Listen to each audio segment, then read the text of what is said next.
Hello, welcome. Just a quickie for the episode number 10, I think it is.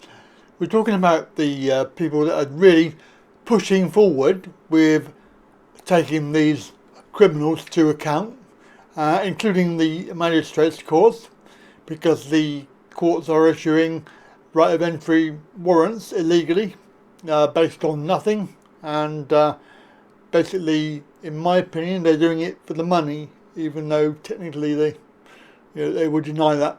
But the magistrates' courts are where these criminals go, the so-called recovery agents, who are Seeker and Haste, and they are representing the energy billing companies, who are OVO, British Gas, Octocrook, and things like that, those companies. And they're the ones that we deal with, but then they send out the bully boys, who are, in my case, they were Seeker. And Seeker, who are not an energy operator, they went to court in Peterborough and got a right of entry illegally, based on nothing.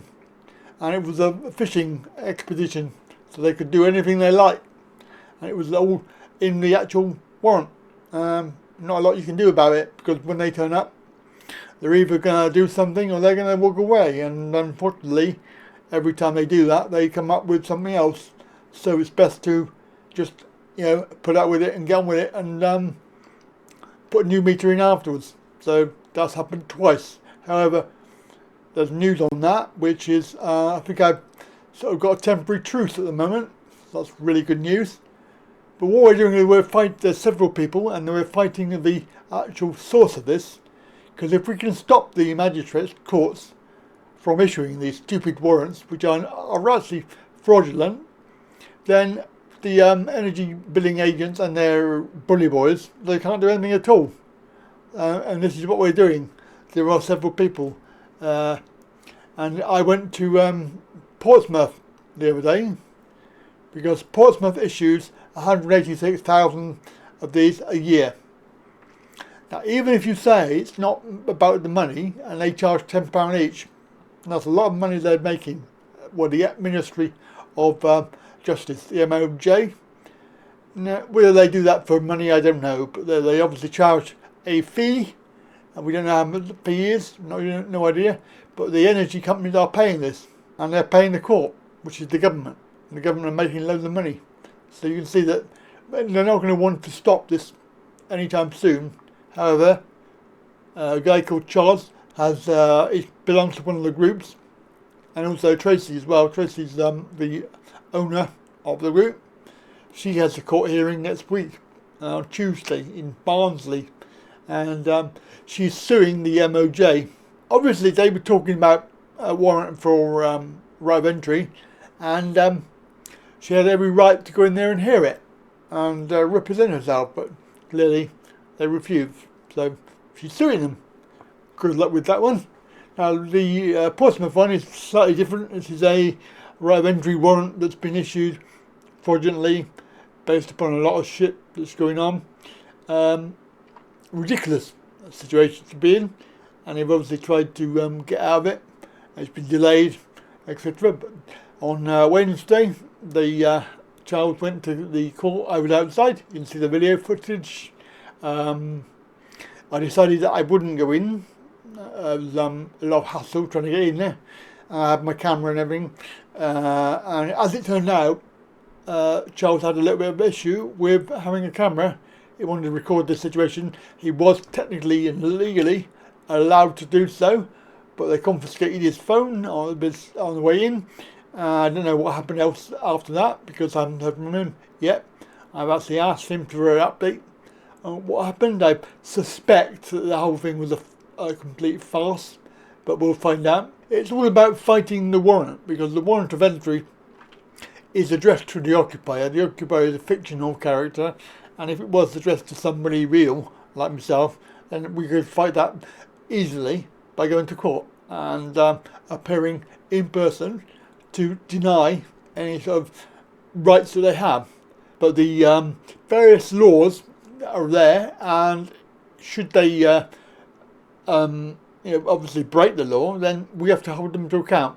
Obviously, Charles's situation was that the warrant had been issued for the occupier, and of course he was told by the MOJ that they do this on certain days of the week, so they issue warrants. Now, clearly, if they are doing an emergency safety issue, then you would want the warrant and go and do it immediately. You wouldn't want to wait like 7 days or whatever. So you book an appointment and you go and do the warrant, and then you come 7 days later, you go to the house. So that clearly shows that it's got nothing to do with safety. It's more about financial. And certainly in my case, in my 2 cases that I've had a seeker turn up, clearly that was financial, because they took the meter down, stopped you from having any power, and also it was inconvenient. So it was deliberate, basically, that's what I'm trying to say. It was deliberate. There was no reason for them to do what they did. It was perfectly acceptable safety reports done for both occasions, and they weren't interested. They did not look.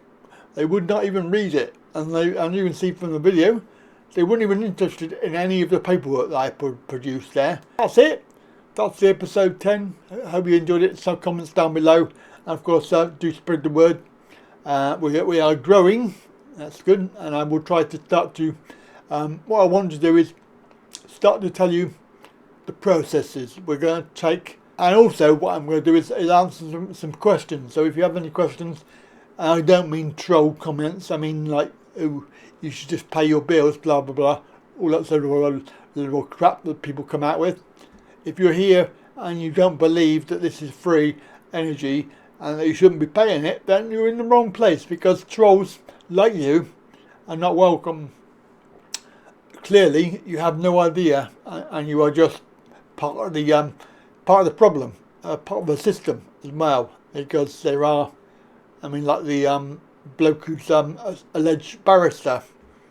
He was saying how wrong it was for you to change your meter and not pay the bills. Yet he was having a sponsored link to Ovo Energy or whatever it was. So he was being paid by them to promote that.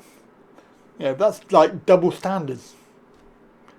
I'm not paid by anybody, but if you want to help me out with Patreon or YouTube, whatever they call it, give thanks, and do that, then that would be most appreciated. But apart from that, have a good day.